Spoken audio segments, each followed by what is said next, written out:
What's always portrayed unrealistically in movies? Elevator cable snapping and going into freefall. Several years ago, I worked for a company that made elevator safeties and other assemblies for Otis, the company that invented the modern elevator. Real-life elevators are not held by one cable but usually five, one in the center and one on each corner. Each cable is air-cored, which is a single rope made out of a bundle of cables, and each of those bundles are made of several steel cords. That stuff is ultra strong. All the cables would have to fail for the elevator to fall, and even if that happened, there are emergency brakes that would kick in. And even if those failed, the elevator safeties would kick in. Safeties are mechanical and gravity operated, meaning there is almost no chance of failure. Their being activated would rip up the elevator guide rails, requiring the entire elevator to have to be reinstalled and laser aligned before it could be used again, but they would stop the elevator almost instantly. In other words, it is almost impossible for a properly installed elevator to go into freefall, and even then without stopping immediately. Okay, this is not a huge nuisance, but it bugs the crap out of me. When people in movies and TV shows drink from straws, the Foley artist always puts in sound like you get when there's barely any liquid in the cup. It doesn't matter if the cup is full, they have to put in that stupid sound effect to let the audience know that they are, in fact, drinking from a straw. The inside of shipping containers or truckloads of good. In the movies you can always walk those some boxes stacked to the side of the walls and see everything loaded in the containers. IRL those are maxed floor to ceiling. No one pays to ship empty space.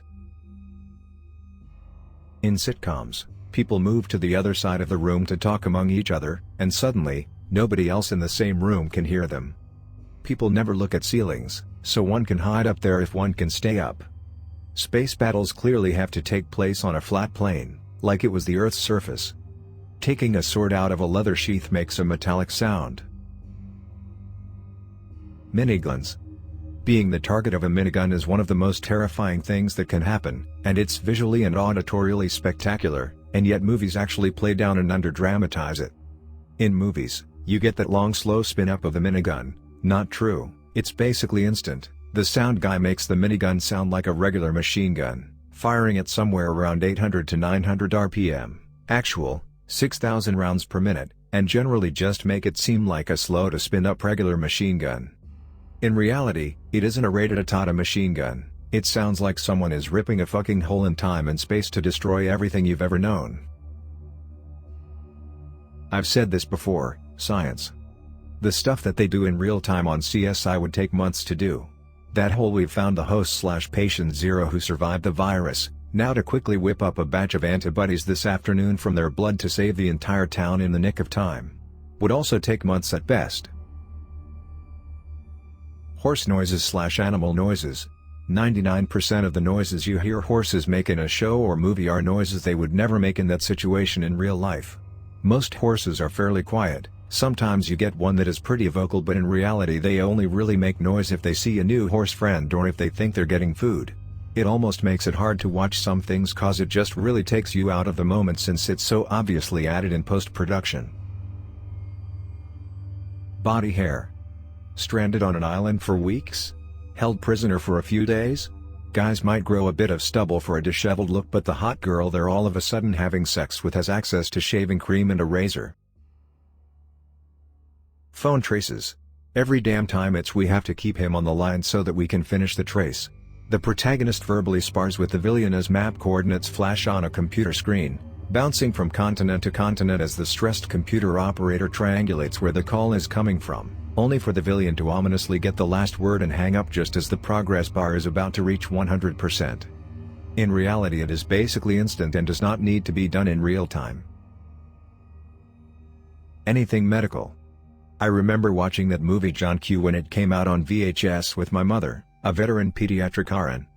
Watching the movie with her was unbearable. All she could do was comment on how everything was done incorrectly, from the amount of time required for the CPR to the fact that they were doing everything without gloves. As a child it annoyed me, but as an adult who also works in the healthcare field, I have a hard time watching medical dramas. How fire sprinklers in a building work. In movies, they are always shown as triggering from smoke. They don't, they are heat activated.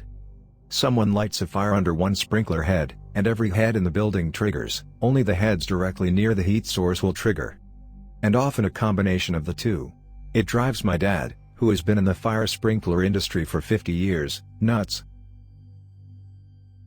I just saw a couple movies and TV shows where a character killed someone and or defended themselves by grabbing a random scalpel from somewhere while in hospital. No, just no. Reasonably competent healthcare workers don't leave random scalpels lying around. They come out of the locked room/cabinet, get taken out of a kit or some other sterile packaging, get used, then safely disposed of.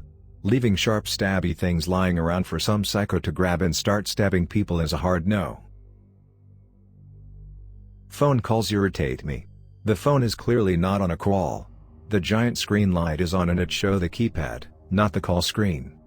Also, when people answer the phone without hello, have a short conversation and both know exactly when to hang up without any intimation from each other. How PhDs work. Having a PhD doesn't mean you are an expert in that entire area of study, it usually means you're an expert in a very niche area. Stand back, I've got a doctorate in chemistry isn't very useful if you're trying to do a total synthesis and you're a specialist in NMR spectroscopy. Also, characters boasting of the number of PhDs they have is utterly bonkers and meaningless. Bruce Banner said he had 9 PhDs, given that would take 27 years minimum. That would basically suggest Banner hasn't done anything except collect PhDs like some kind of weird masochist. When he said that in Thor Ragnarok, I assumed he was one of those guys who buys his PhDs online from less than reputable schools. The military in general, but tons of examples. Saluting, many times, this is used when no military person in his right mind would salute. Plus, the hand and arm are all wonky, like the guy is trying to keep the sun out of his eyes. Courts martial, especially when someone not even in the chain of command threatens another soldier with one. Pulling rank, anytime some lowly soldier is on guard duty, someone will try to pull rank to bypass security. This might work, but it's more likely to get you hogtied or thrown off the premises. Perpetual boot camp. At some point in your military career, you're going to stop saying sir, yes, sir to everything and snapping to attention every time someone talks to you. Awards. What you get them for and how you get them is inaccurate. If you get awarded a Bronze Star and you hand that Bronze Star to someone you feel is more deserving, all you've done is handed him the symbolic trinket that goes with it, unless you can somehow change the paperwork, too.